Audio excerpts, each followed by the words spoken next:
Thanks, Christy. Hi, everybody. Thank you so much for joining me today for this webinar about foundational reading skills. We really appreciate you taking the time out of your busy day, and we hope you learned something new today as well. And we're especially grateful for the important work you guys do when you're working with your students in your classrooms. So today we're going to be talking about the foundational skills that every student needs to master in order to become a proficient reader. We know that we plan our instruction by following standards, right? Those standards tell us what our students should be able to do by the end of the grade. But those standards don't tell us specifically how we need to teach those skills.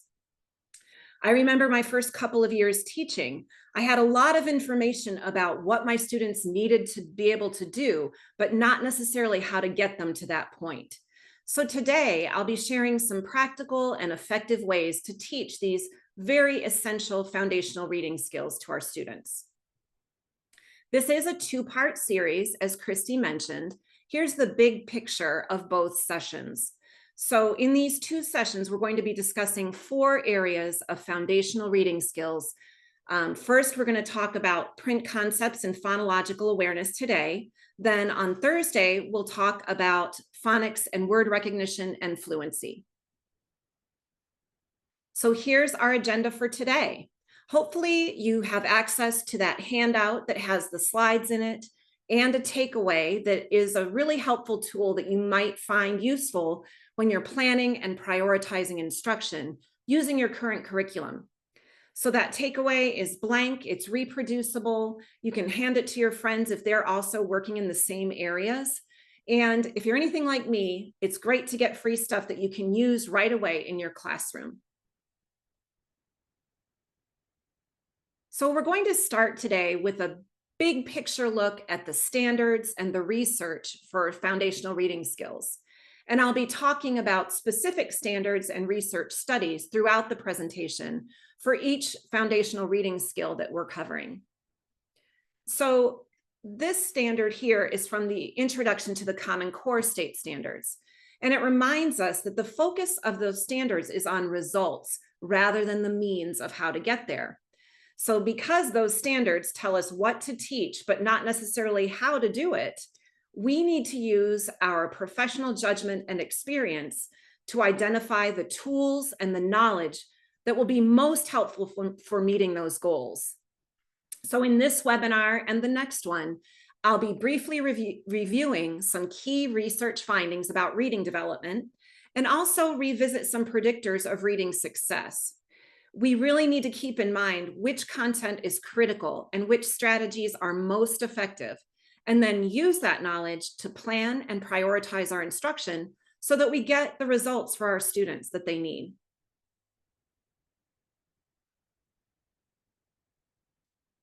So we're going to talk a little bit about the science of reading. We're all familiar with this term. It is not a curriculum. It's not a specific program.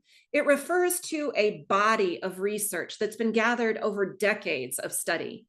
And the knowledge in this body of research shows the contributions of many other areas like psychology, education, and neuroscience. And it answers 2 big questions. That first question that it answers is, what knowledge and cognitive processes are necessary for an individual to read proficiently? And then the second question, what are the best ways to teach those essential building blocks to beginning readers and to prevent and mitigate reading difficulties for our struggling readers? The information on this slide comes from the Institute of Multisensory Education, and it's a great summary of what the science of reading is all about. It is a comprehensive body of research. It provides a deeper understanding of how we learn to read. It also gives us information about brain research that's been done that shows what parts of the brain are responsible for reading development. And all of that information leads us to identifying evidence-based practices for teaching foundational reading skills. So what does this all mean for instruction? That's why we're all here, right? Why is that science important?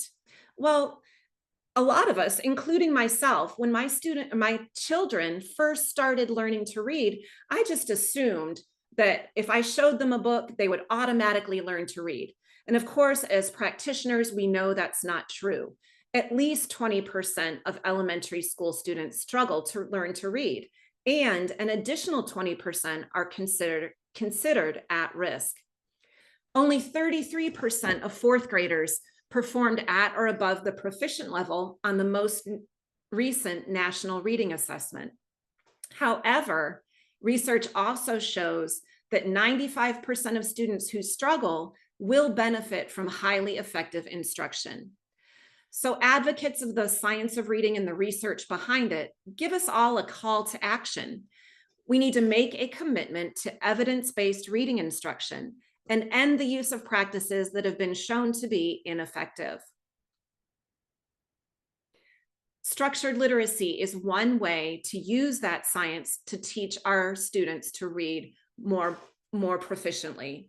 And these methods are appropriate for all of our students, and they're particularly necessary for students with learning differences. So there are several points here, and I'll just go through them each briefly. First of all, structured literacy should be explicit. That means that there's a direct, clear explanation for each new concept, coupled with teacher modeling, a gradual release of responsibility to the student, and teacher feedback. So that's that I do, we do, you do process, that intentional modeling that really helps our students take responsibility for their learning. Next, sequential and systematic instruction. This means that the instruction has a well-developed scope and sequence, and there's a logical progression from simple to complex. Prescriptive and diagnostic. You're going to start out identifying your students' strengths and challenges and plan for remediation, along with continuous assessment to inform your progress monitoring and your actions for differentiation and intervention. And finally, instruction should be cumulative, which means that new concepts are going to be layered on previously learned concepts. And there's also frequent review throughout the process to build automaticity. So let's take a closer look at the foundational reading skills. Why are they so important? Well, it's right there in the name, isn't it? These are the foundation, the building blocks for literacy development. And those skills have specific goals for these 4 areas. First, print concepts, which is understanding the organization and basic features of print. Phonological awareness, which has to do with spoken words, syllables, and sounds. Phonics and word recognition, which deals with decoding and reading words. And fluency, which is reading with a high rate of accuracy at an appropriate rate with expression, and that supports comprehension. Today, we'll be focusing on print concepts and phonological awareness, and next time we'll look at phonics and word recognition and fluency. These foundational skills aren't an end in and of themselves, but they're necessary and important components of a comprehensive reading program. And we know that the ultimate goal of reading is comprehension. So we need to develop readers who can comprehend texts across a range of types and disciplines, and they need to have a solid foundation in these basic skills. There are going to be some students in your classroom who are able to develop the foundational skills quickly. And why is that so important? Well, these students are going to be able to decode and recognize words automatically and accurately. They're not going to struggle with individual words, so that's going to increase their reading fluency, which also increases their comprehension. And because reading is going to seem fairly easy for them, they're going to enjoy reading. They might seek out additional opportunities to read different types of texts. And right from the beginning, they're going to be exposed to more text because they read more. And then we also have students who are going to struggle to develop these foundational skills. And maybe you have some of those students in your classroom. I know I certainly did when I taught special education and then 4th grade. So students who are struggling, they're often assigned materials that are too difficult. They may become overwhelmed with the difficulty of the text, which may lead to them avoiding activities related to reading. They struggle with decoding and recognizing words. So they'll also struggle with comprehension. All of us are like that. If we struggle with something, we're going to avoid it. So these students that struggle to develop the foundational skills are going to be exposed to much less text because they read less. And long term, they're going to face consequences. And there's a downward spiral that kind of happens with these students, which is frustrating for them and frustrating for their teachers and their parents as well. Here's a graphic that kind of illustrates what happens when students are improving at a slower pace than their peers. You may be familiar with the Matthew effect, which is the idea that the rich get richer and the poor get poorer.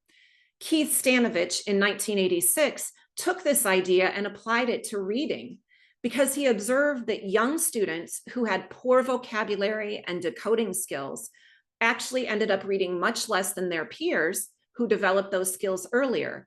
They continued to fall behind as they got older, and that gap also widened in achievement between them and their peers. And we've all seen these struggling students lose their motivation and their interest in reading. So today we're going to look at some effective practices, starting with our very youngest students for teaching foundational skills. So we're starting today with print concepts.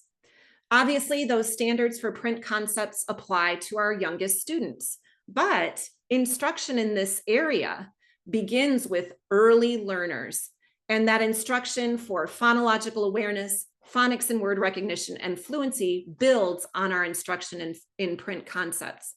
So mastery of these skills is the foundation for building vocabulary and comprehending text. So we'll start today with print concepts, which is understanding the organization and basic features of print.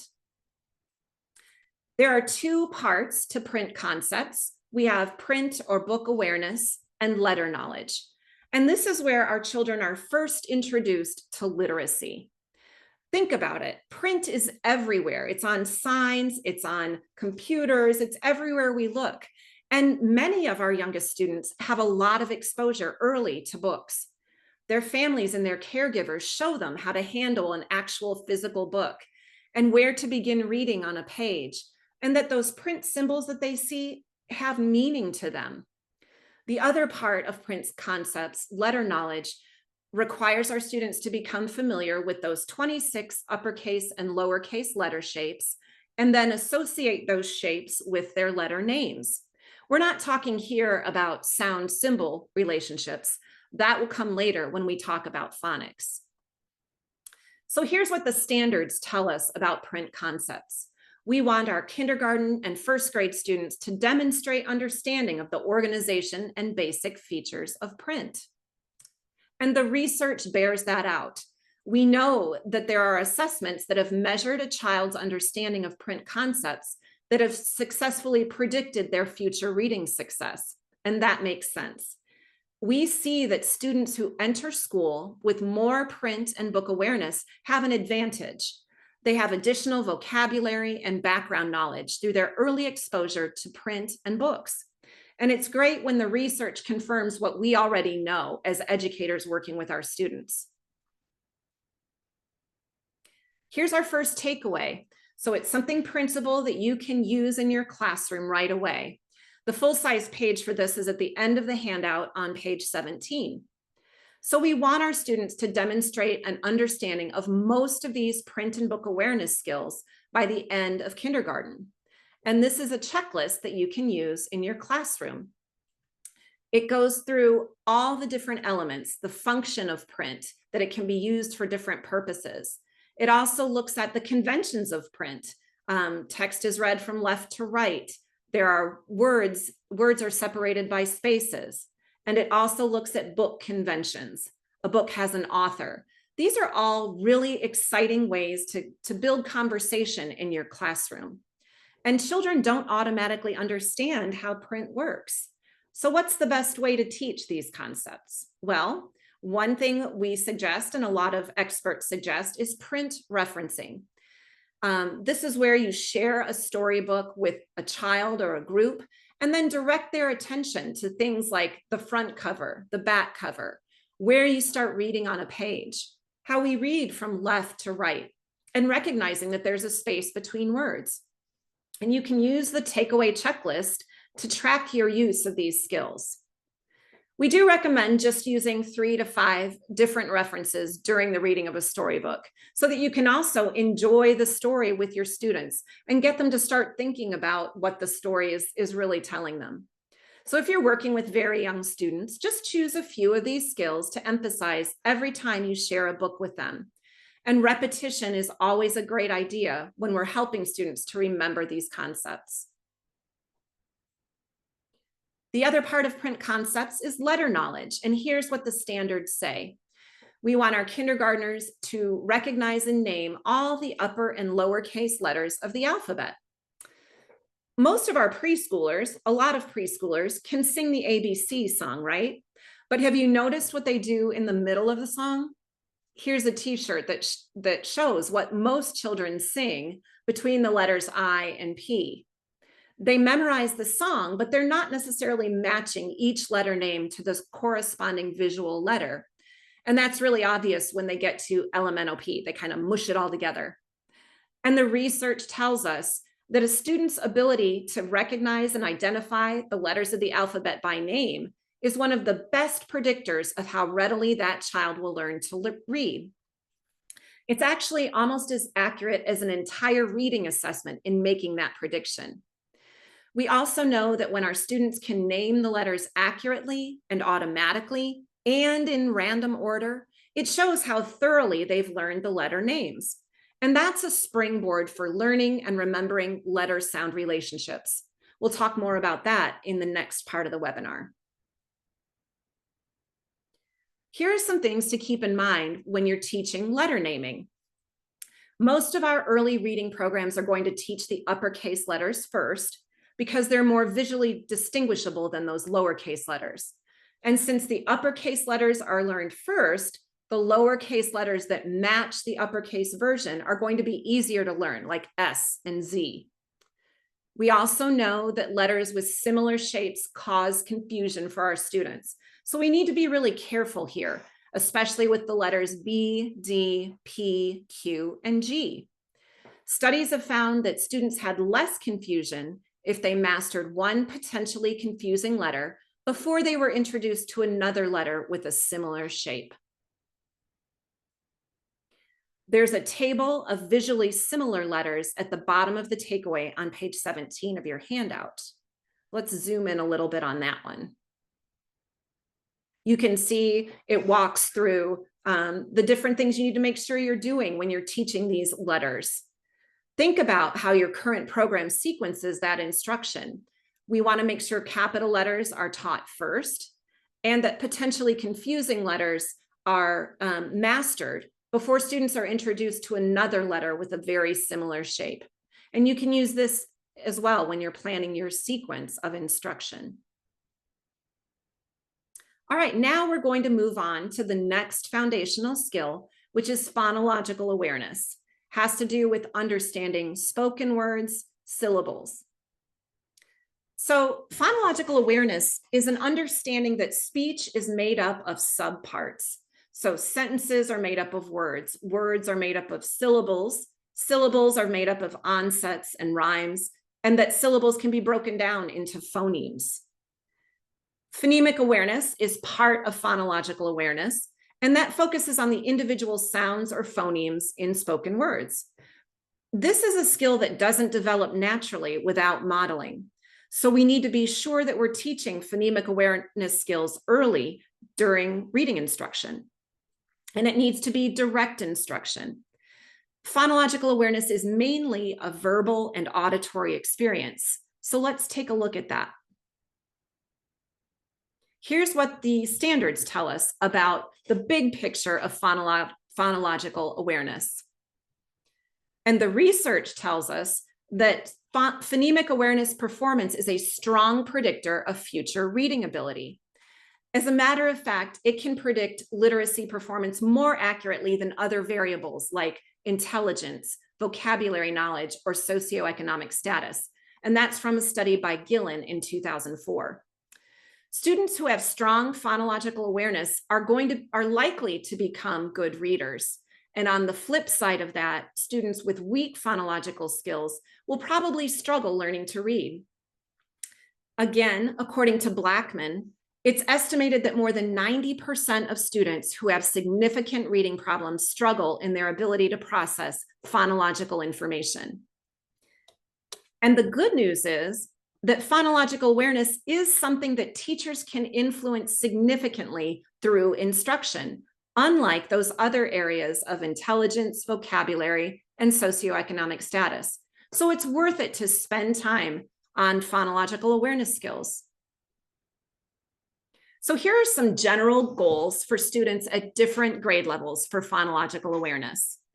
We want our pre-K students to have an awareness of that larger speech sounds exist in spoken words. We want our kindergartners to develop an awareness of initial, final, and medial phonemes in spoken words. And we're also going to start introducing the alphabetic principle, often in conjunction with phonemic awareness. And then for our first and second graders, they need to be developing an awareness of individual phonemes in more complex spoken words. According to Brady and Curto's study in 2020, phoneme awareness doesn't appear to be the final phase in a natural development of phonological awareness abilities, and it should be linked with letter sound knowledge. So there are many different skills involved in phoneme awareness. One of them is the ability to blend sounds into words. So here's an example of a blending lesson at the phoneme level from a teacher-directed phonological awareness program. We've added this visual component here, and you might want to use something tactile for your students in the classroom, like colored dots that they can move as they say each sound in a word. So in this example, I'll be the teacher and you can play the role of student. I'll say both parts as I show you how the lesson goes. So let's begin. Listen while I slowly blend letter sounds to make a word. Rack. What word? Yes, rack. Listen. K. And what word? Yes, can. Great job. Listen. Ish. Say it fast. Fish. Way to go. So that's blending. Now let's take a look at a segmenting activity. For this lesson, our students have a booklet with different activities for each lesson. So as a teacher, I would say, look at the first page of your booklet and find the numbered sound boxes. Each set of boxes represents a word, and each small box represents a sound. First, I will say a word. Then you will say it slowly with me, making a dot in a box for each sound you say. Listen, gab. What word? Yes, gab. Say the sounds in gab with me. Remember to make a dot for each sound. Ready? G, ab.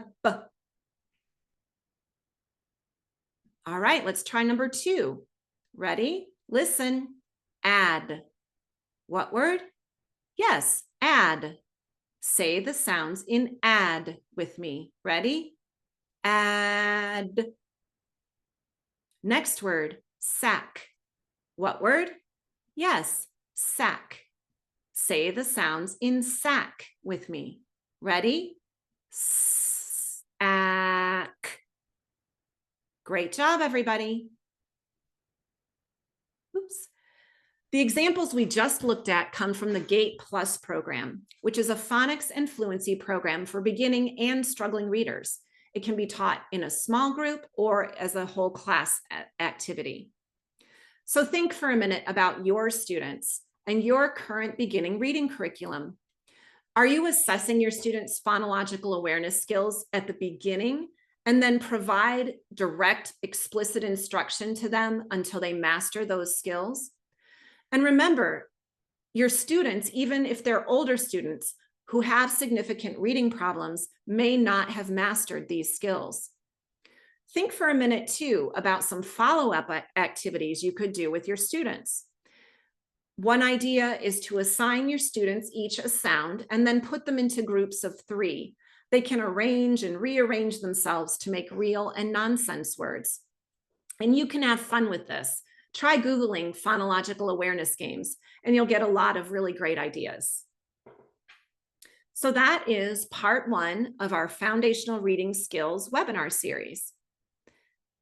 Join us for next time for part 2. And if you're interested in learning more about Read Naturally's programs, we do offer a free 60-day trial, and you can sign up for that on our website at readnaturally.com. Do we have any questions, Christy? We don't have any questions right now. Thank you, Diana. I just want to remind everybody that we'll be sending out follow-up emails with links to the webinar recording and handout in about 24 hours. Please feel free to share those with your colleagues.